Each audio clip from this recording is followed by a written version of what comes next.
Siege is a unique game that puts you into a unique situation. Gun skill and reaction time aren't all that you need to overcome the steep learning curve that new players must face. Strategical knowledge and understanding are what will make or break most of your matches. Welcome to Siege Basics.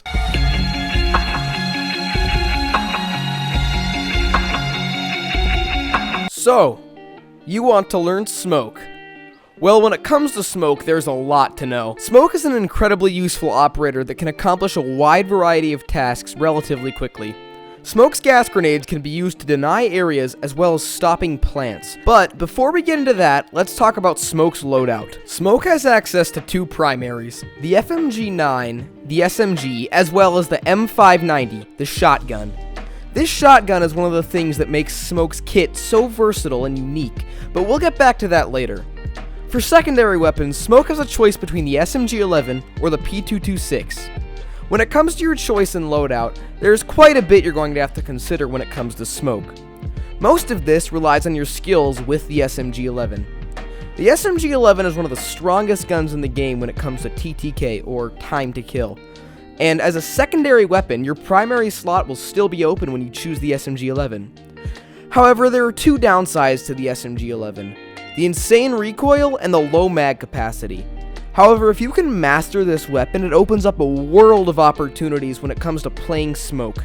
If you're an experienced player and confident with your recoil control skills with the SMG-11, I would recommend you run Smoke with the SMG-11 shotgun setup. This allows you to function at close range with a shotgun as well as make rotations for your teammates, and then you can have a medium range weapon with the SMG-11. However, if you're a newer player and aren't super comfortable with the SMG-11's recoil yet, make sure you're practicing it in terrorist hunts while you use the FMG-9 P226 setup. The FMG-9 has virtually zero recoil, although it's statistically below average, and the P226 is a reliable backup weapon to have when you run out of ammo with your FMG. Now let's jump into the basics of playing Smoke. There are two play styles that most Smoke players are ready to embrace when they select Smoke. The first, and the most common, and arguably the most effective way to play Smoke is a passive Smoke. Whether you're playing Smoke passively or aggressively, Smoke is an anchor, meaning you should stay in one place and hold it down for as long as possible. The passive Smoke plays time. His goal is to wait as long as possible for him to use his smoke canisters or die. Essentially, the longer the passive Smoke is alive, the more effective he is. This is because Smoke has 3 smoke canisters, each lasting 10 seconds. This equates to 30 seconds of push denial, which means Smoke stays alive until there are 30 seconds left. You've basically won the round. Unless you really screw up. The most common mistake made when playing Smoke is using his canisters in too quick succession. If you throw a smoke canister, wait 2 seconds, and then throw another smoke canister, you aren't getting the most out of your canisters. Instead, throw one, count to 9, then throw another. That extra second will give you time to throw the next canister and detonate it without giving attackers a safe window to push through. However, be mindful of where you throw your smoke grenades. If they land on a teammate, they will deal the same 15 damage per second that they would to an attacking operator. As long as you're successful at avoiding the aforementioned mistakes, the last 30 seconds of the round are where Smoke really excels. The attackers are forced into a panic state where Smoke's close range kit, the SMG-11 and the M590 shotgun, really comes in handy. Lots of times, attackers are forced to rush Smoke to clear him out to gain control of the map late in the round. Smoke's shotgun can one-tap attackers at close range, and is the perfect weapon to deal with attackers in these scenarios. Smoke is an operator that's powerful in solo queue as well as team play, making Smoke one of the first operators I would purchase on a new account if I had one. Another plus is that because Smoke came out in the earlier versions of the game, or the base version, he's a very cheap operator to acquire.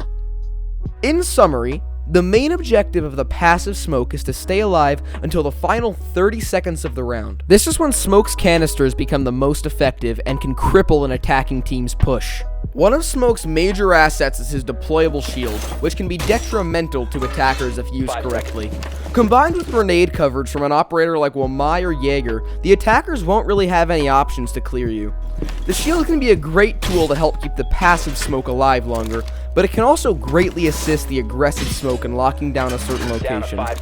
Let's talk some more about the aggressive Smoke. The aggressive smoke plays in a very forward position and does not need to save his smoke grenades for the late round. He'll use them early to deny early pushes.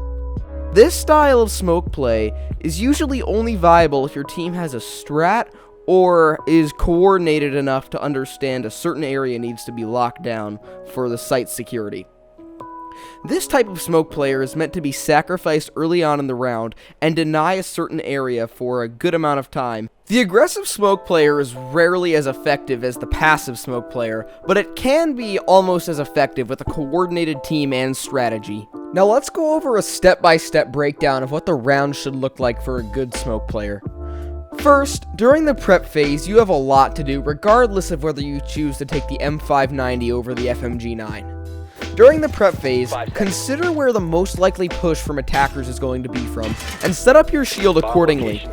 If you're playing an aggressive smoke, place it in their way. Make sure that they're going to have to clear you before they'll have control of the room that you need to hold. If you're playing a more passive smoke, think about a place where you could set up your shield that you would be safe from the attacker's push rather than in their way, because as the passive smoke, your goal is to live longer. However, if you chose the shotgun, you're going to need to make rotations for your teammates. And as I mentioned earlier, I can't cover all of the rotations right now, so just make up the rotations that you know how to do right now.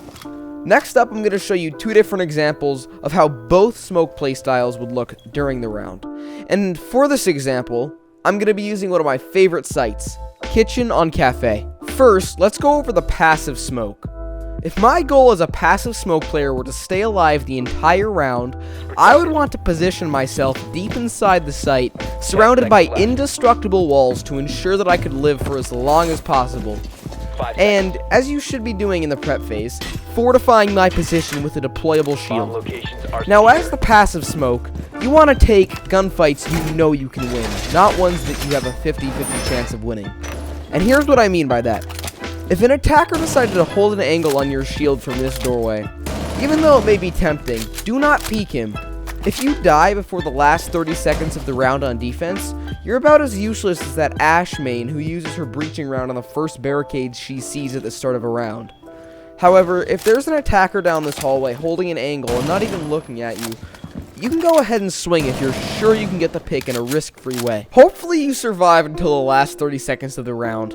And let's say that the attackers are pushing through prep right here, and you're still stuck over here in your safe corner with your shield. You need to find a way to get your smokes over to prep to deny the push. And you can't just peek this doorway here, because the attackers are going to shoot you if you do. Instead, you can use destructible walls to your advantage.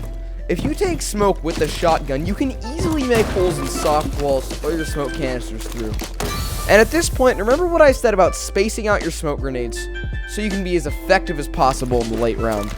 At this point, some smarter teams might try to rotate around to avoid your smokes. This shouldn't be much of an issue as long as you continue to play in your safe corner and stay mindful of other angles of attack. If everything I just described sounds like the rounds you're having as a smoke player, you are doing a great job as a passive smoke. Now let's talk about the aggressive smoke. Bakery is a great example of an area that an aggressive smoke would usually need to hold down in order to secure a round. Again, your shield is almost a necessary component of your setup as an aggressive smoke. First up, you need to pick a position where your shield will complement already existing cover. For example, in this case, if you place your shield here, it will extend the cupcakes rack, giving you a more powerful position. Now, by playing in a room that's necessary for attackers to get control of, the attackers will have to spend utility and time clearing me. When attackers come and try to clear me, the smoke canisters can come in handy for push delay, giving you time to reposition or even to rotate back to site safely. Now, the timeline for an aggressive smoke isn't as straightforward, because attackers can push at any time. But as the aggressive smoke, you want to take advantage of your close-range kit combined with your smoke canisters to waste as much time from the attackers as possible. Unlike the passive smoke, you can peek more liberally and aren't as big of an asset to your team as the passive smoke is. But keep in mind, before you choose to play an aggressive smoke role, you should have some other form of plant denial just in case you get picked off earlier in the round. Thank you for watching this video. If you found any of the information I just talked about helpful, you can always return the favor by liking and subscribing to the YouTube channel. I also stream on Twitch every weekend. Make sure to stop by there and drop a follow. I'll leave a link in the description.